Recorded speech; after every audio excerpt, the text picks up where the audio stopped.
She looked me dead in the eye and said, "I slept with someone else last night," expecting me to fall apart.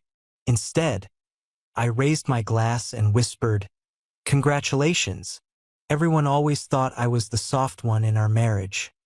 Quiet, patient, too forgiving.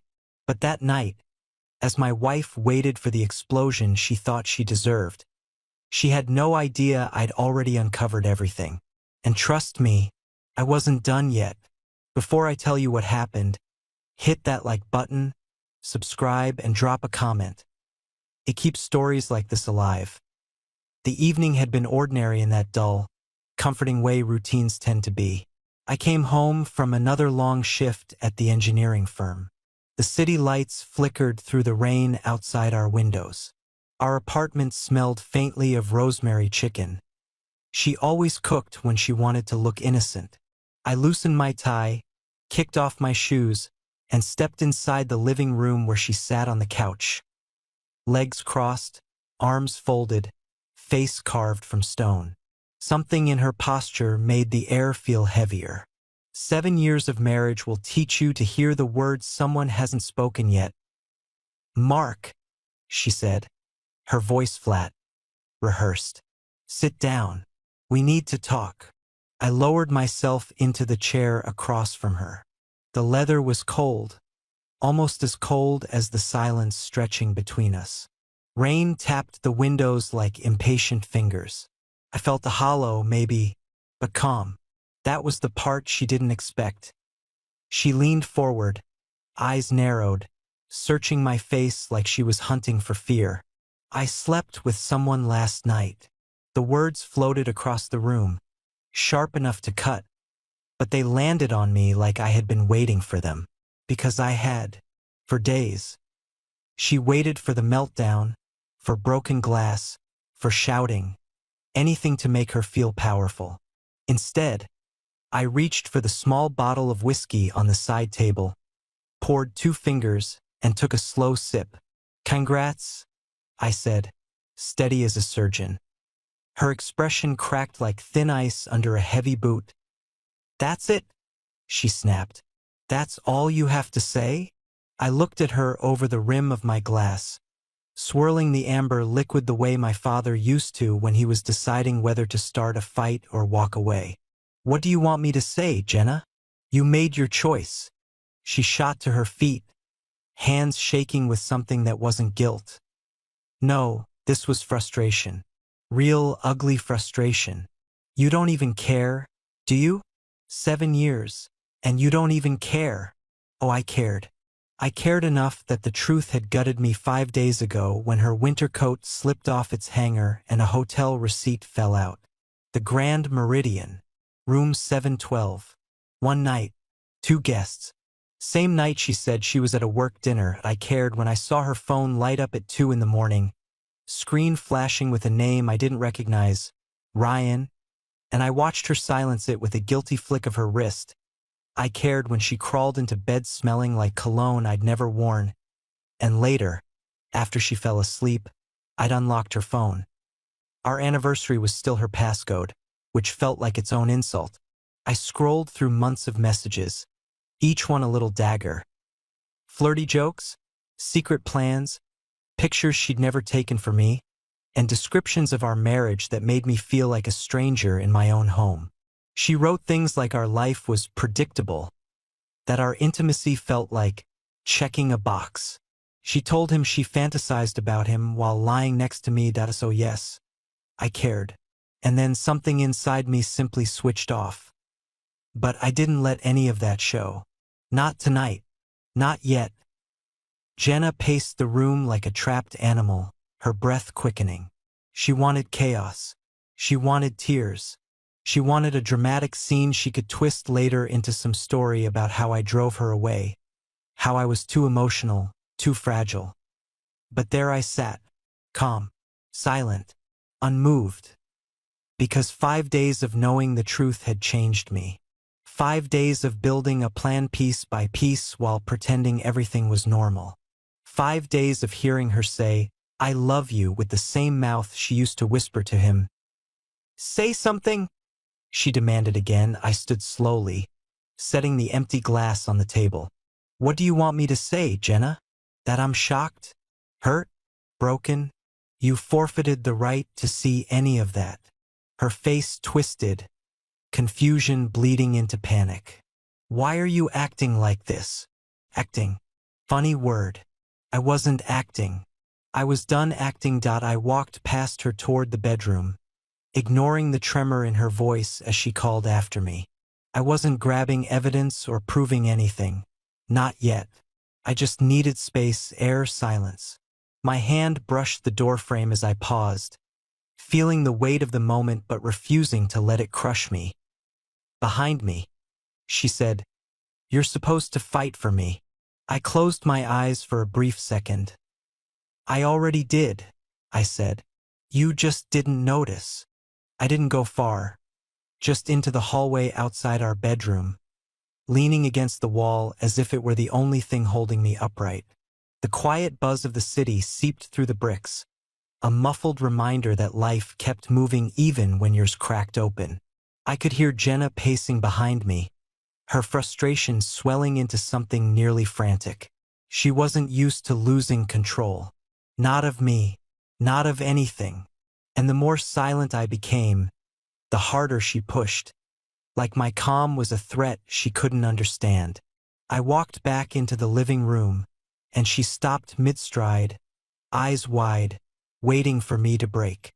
But instead of breaking, I studied her the way a surgeon studies an X-ray, slowly, clinically, noting every fracture she thought I couldn't see. Rain streaked the windows again, faint, steady, as if the sky couldn't decide whether to cry or just clean itself. She stood by the couch, arms wrapped around herself, suddenly much smaller than she'd been minutes ago. It was strange how truth does that, shrinks a person from their imagined height. "Mark, talk to me," she said, voice cracking. "Please, don't just shut down." I tilted my head, watching her as a memory flashed through me. 5 days earlier, sitting alone at our kitchen table at 3 a.m., staring at the hotel receipt like it was an obituary. I'd brewed coffee I couldn't drink, read her messages 3 times, then sat in the dark until sunrise because sleep felt like something I no longer deserved. "I'm not shutting down," I said quietly. "I'm seeing clearly for the first time in a long time." She blinked rapidly, like the sentence had slapped her. But she pushed forward anyway, reaching for a new angle. "It was a mistake, Mark. I wasn't thinking. We can work through this. Couples survive worse. Maybe some couples did. But those couples probably didn't have weeks of messages where one partner mocked the other's dreams, belittled their life together, and fantasized about a different bed while lying in the same one." I walked toward the window, hands slipping into my pockets as I studied the shimmering lights far below. The city felt different now, less like home, more like escape. "Mistake," I repeated. Strange word for something with hotel reservations, dinner receipts, and months of secret messages. She flinched, her breath catching. You saw something?" I didn't turn to face her. "Enough." The word landed between us like a steel beam. She hesitated, then stepped closer, her voice trembling. "Mark, I'm begging you. Tell me what you want. I can fix this." Fix. Another strange word. I wanted to laugh, but the sound lodged somewhere deep inside me. Because 4 nights ago, after discovering everything, I'd watched her sleep, peacefully, blissfully unaware.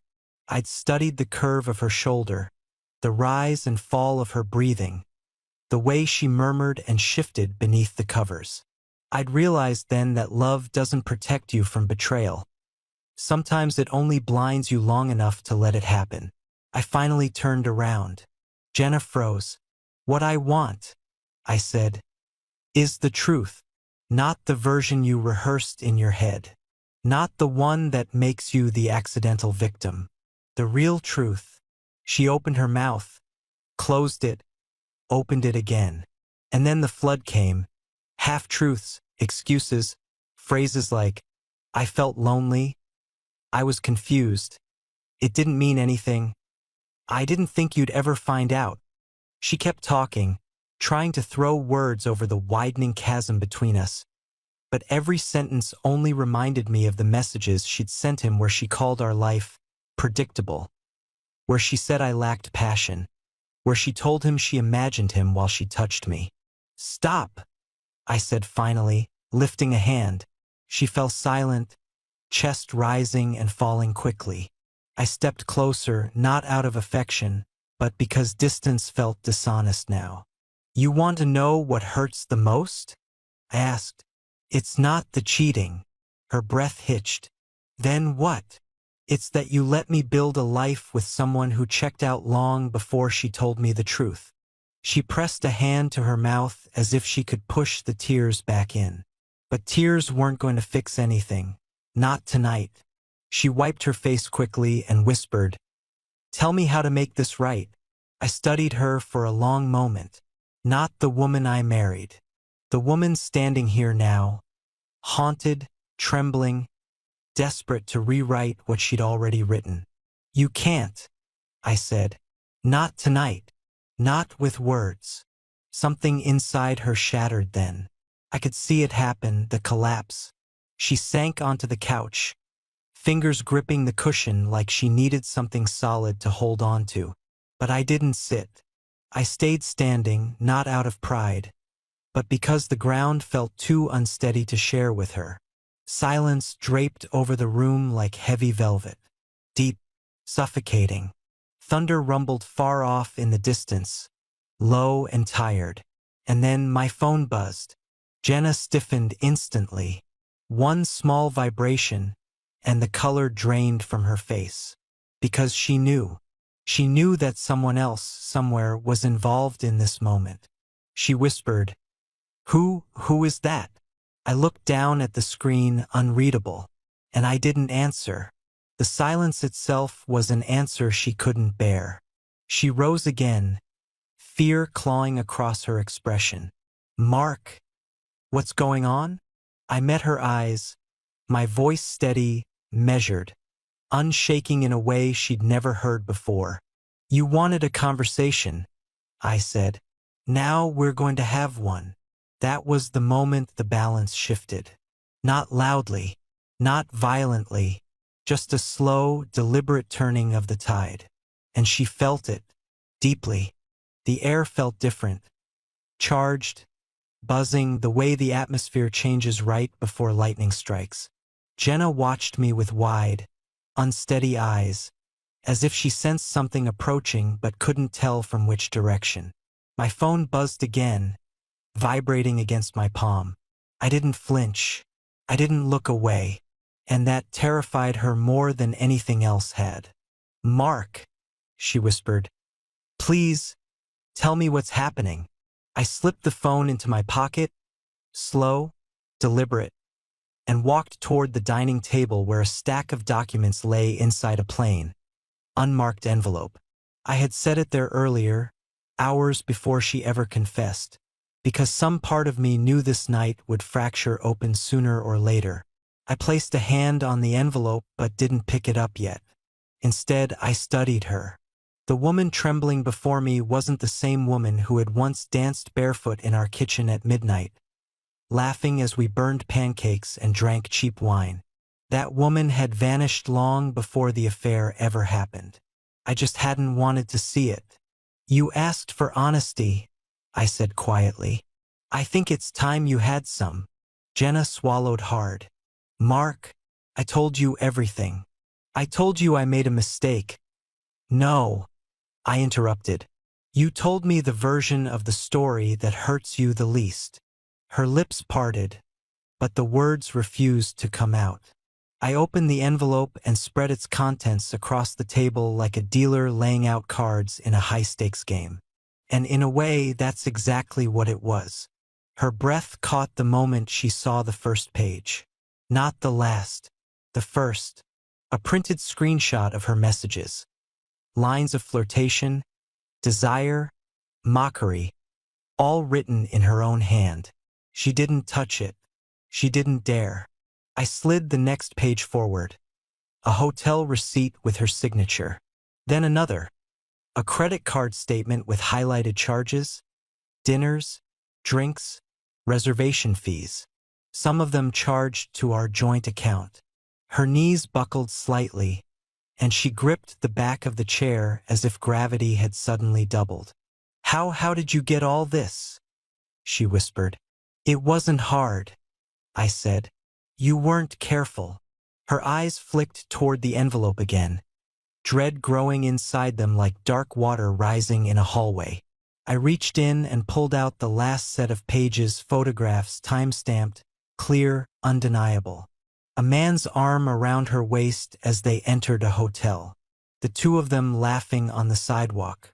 And then, through sheer curtains, a silhouette of two bodies tangled in ways that shattered any remaining doubt. Jenna sank into the chair, her mouth trembling. "Mark, I didn't know. I didn't think that I'd find out," I finished. She nodded weakly, then shook her head, then buried her face in her hands. Tears came, real ones or survival ones, I couldn't tell anymore. I sat across from her, folding my hands calmly. It was strange how quiet I felt inside, like all the noise had finally drained out of me. "Why didn't you confront me sooner?" she choked out. "Why pretend everything was fine?" I exhaled slowly. "Because I needed time to understand what I felt, to understand who you'd become, and to understand what I needed to do next." She lifted her head, mascara streaking down her cheeks. What do you need, Mark? Tell me. I'll do anything." I studied her for a long moment, not with anger, not with hatred, but with a clarity I hadn't had in years. "I need my life back." She froze, completely. No breath, no blink, just still. I reached into the envelope one final time and pulled out the document at the bottom, a set of signatures, crisp and final. I placed it gently on the table and tapped the top page. Her eyes widened as she read the heading. Divorce agreement. The room turned so still I could hear the rain easing outside, the gutter dripping a slow rhythm that felt almost ceremonial.